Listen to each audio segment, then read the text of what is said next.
November 18th, 1943, 3:47 a.m. Empress Augusta Bay, Bougainville Island, Solomon Islands. Rain crashes through the jungle canopy. The darkness is so thick it swallows the ridgelines, the trees, even the men sleeping in their foxholes. Then a single shape moves. And another. And another. 300 Japanese soldiers are advancing through the jungle. They are less than 300 yards from the American perimeter.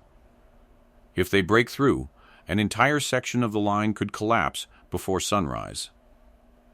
Watching them from a concealed firing position is a man almost nobody remembers. Corporal Tom Brennan. Not a famous officer, not a decorated war hero, not a man whose photograph appeared in newspapers, just a lean Marine Scout sniper carrying a Springfield M1903A4 rifle, lying alone in mud that has soaked through every layer of clothing he owns. The Japanese column keeps moving. 300 men, one sniper. And the next few hours will determine whether hundreds of Marines live or die. The story begins months before anyone realizes Brennan matters. When he first arrives in the Pacific, nobody expects greatness. He is quiet, small for a Marine. Not particularly charismatic, he rarely speaks during briefings. The men who attract attention are machine gunners, patrol leaders, and officers. Brennan spends his time cleaning rifles and studying terrain. Some mistake that silence for weakness. Others barely notice him at all. But before the war, he hunted deer across dense woodland where a missed shot meant no food on the table. He learned patience before he learned military discipline. And patience is about to become a weapon. By November 1943, Bougainville has become one of the most dangerous battlefields in the Pacific. American forces have landed to establish airfields that will help isolate the major Japanese base at Rabaul. The Japanese know exactly what is at stake. If the Americans hold Bougainville, the balance of power in the South Pacific shifts. So Japanese commanders prepare counterattacks, large ones, aggressive ones, and often at night. The jungle favors them. Visibility is terrible. Movement is difficult. Distances collapse without warning. A man 20 yards away can disappear completely. Every tree seems alive. Every shadow might be carrying a rifle. That night, Brennan is assigned to an observation position overlooking a narrow valley leading toward Marine lines. The terrain funnels movement. A perfect avenue of approach. And a perfect killing ground if somebody is there to exploit it. Hours pass. Rain falls. Mosquitoes swarm. Nothing moves. Then Brennan hears it. A metallic click, boots against wet roots, a whispered command in Japanese. The enemy is coming. He slowly raises the Springfield. The rifle's scope is streaked with moisture. He wipes it with a thumb. 300 yards below, dark figures emerge from the jungle. Not a patrol, not a scouting party, a full assault force. Brennan immediately faces a problem. If he opens fire too early, he reveals his position. If he waits too long, the Japanese could reach the perimeter. Either choice could be fatal. The column advances, 280 yards, 250, 220. The first officer becomes visible, sword at his side, pistol on his hip. Brennan exhales. The Springfield recoils. The officer collapses instantly. For a moment, nobody understands what happened. Then confusion spreads through the column. Men crouch. Some dive behind trees. Others stare into darkness. Brennan chambers another round. A second shot. Another casualty. Now the Japanese know. A sniper is watching. But where? That question buys precious seconds. Seconds become minutes. Minutes become opportunity. The column slows. Officers attempt to reorganize. Signals are passed. Runners move forward. Every time leadership appears, Brennan fires. One shot. One target. One more delay. The Japanese adapt quickly. They begin spreading into the jungle. Instead of one column, they form multiple elements. The danger increases immediately. A sniper can disrupt a column. Stopping several dispersed groups is much harder.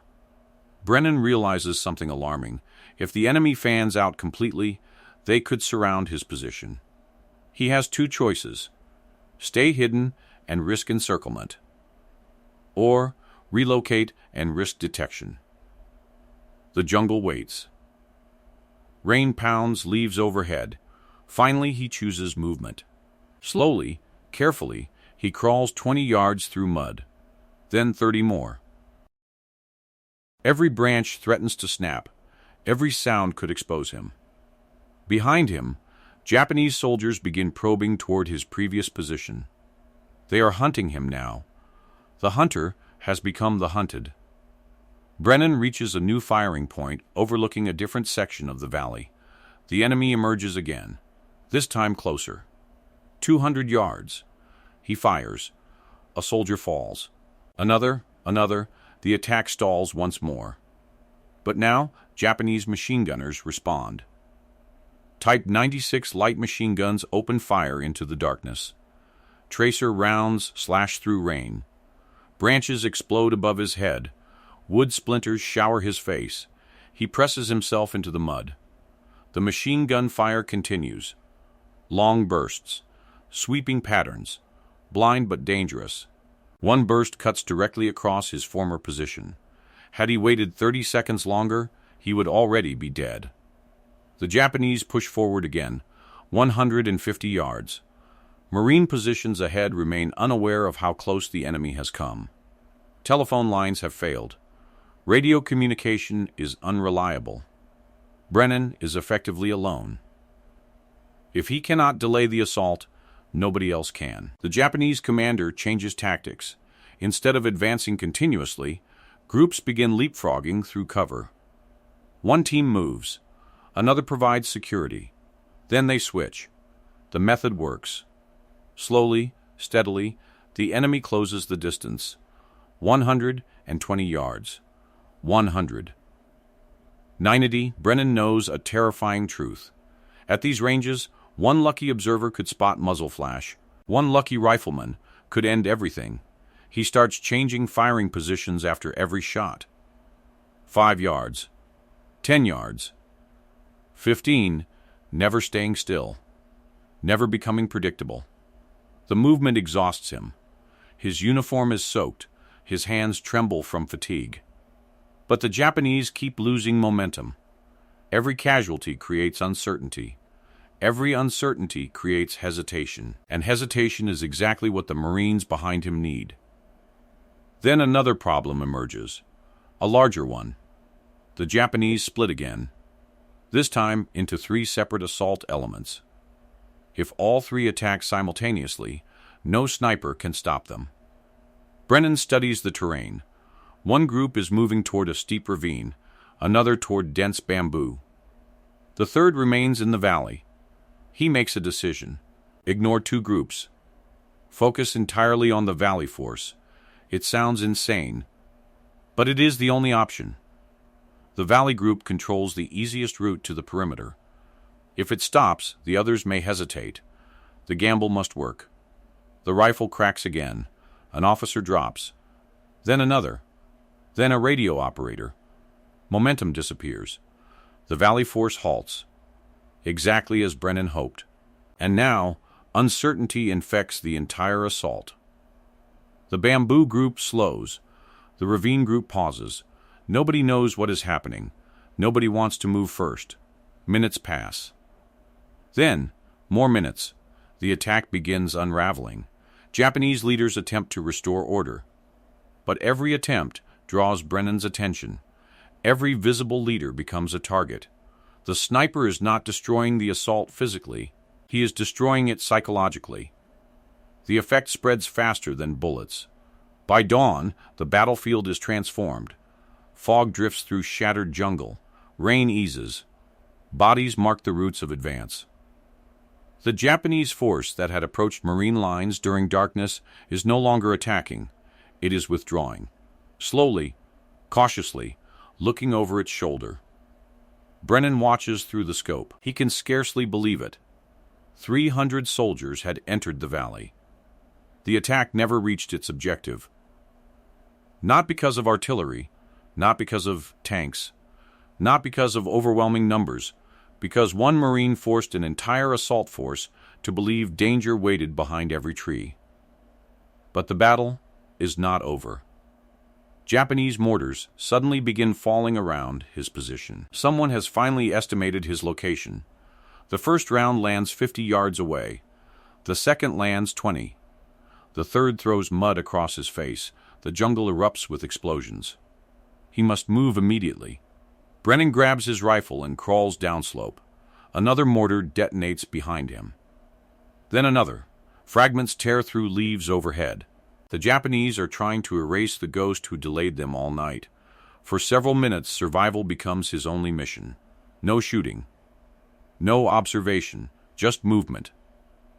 When the barrage finally ends, the jungle falls silent. The assault has failed. The Marines still hold the line. And sunrise reveals what darkness concealed. The valley is littered with evidence of confusion, hesitation, and disrupted command. Exactly what Brennan intended. In the days that follow, officers piece together what happened. Patrol reports. Witness statements. Japanese documents recovered later. A picture emerges. The sniper's actions delayed and disrupted an assault force of roughly 300 soldiers during a critical phase of the Bougainville campaign. The attack lost coordination. Leadership suffered repeated casualties. Momentum vanished. Time was lost.